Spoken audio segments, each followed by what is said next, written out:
le samedi soir, le grand concert du Big Band de Zurbrot et ses 25 musiciens. Ils vous présenteront en exclusivité pour Ster leur tout nouveau programme consacré aux plus belles musiques de films connus et d'animation. Entrée 20 ou 15 € sur réservation au 087 27 51 83. Et le dimanche dès 15h, animation musicale par la Royal Émulation de Stavelot. Ça va swinguer ces 14 et 15 juin à Ster en fête, en collaboration avec le Centre culturel de Stavelot-Trois-Ponts, la province de Liège, la Fédération Wallonie-Bruxelles et Impact FM. Impact FM à Fort-Jeune. Elle est là, fidèle au poste, bien sûr, pour ce mercredi. Un nouveau bien Fort-Jeune. J'ai nommé Rachel Gazon. Bonjour Rachel. Bonjour Patrick. Tout va bien avec ce soleil qui arrive? Ah oui, ça fait plaisir. C'est formidable, ça va faire du bien. Alors Rachel, nouveau thème de la semaine, comment gérer son stress en période d'examen. Cette période qui approche petit à petit pour les étudiants et elle est souvent d'ailleurs source de stress. Aujourd'hui, sur la base des conseils de Florie Willart, une psychopédagogue spécialisée dans l'accompagnement scolaire des jeunes ayant des besoins spécifiques, eh bien on va transmettre des conseils pour apprendre à gérer son stress en période d'examen. N'est-ce pas Rachel? Effectivement, alors tout d'abord, il faut savoir que le stress est une réponse naturelle et normale face à une situation perçue comme une menace ou un défi.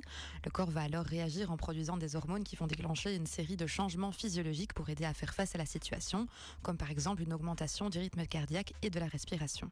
En plus de ça, le stress génère également des symptômes psychologiques variés, comme le sentiment de frustration, de colère, de tristesse, etc. Et alors attention, si le stress persiste ou s'aggrave, il peut avoir un impact négatif sur la santé. Évidemment. Alors pourquoi est-ce plus compliqué de gérer son stress en période d'examen? Alors c'est plus compliqué car les examens sont considérés comme des moments importants dans la vie d'un étudiant. Ils demandent du temps et déterminent la réussite ou l'échec scolaire. Les étudiants peuvent ressentir de l'anxiété par rapport au contenu de l'examen s'ils ne se sentent pas prêts ou s'ils n'ont pas suffisamment étudié.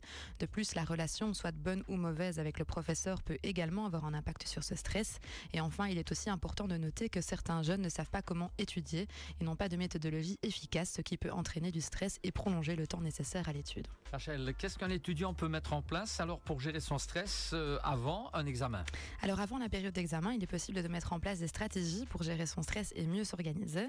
Tout d'abord, établir un planning d'études pour avoir suffisamment de temps pour étudier chaque matière et éviter de se sentir submergé.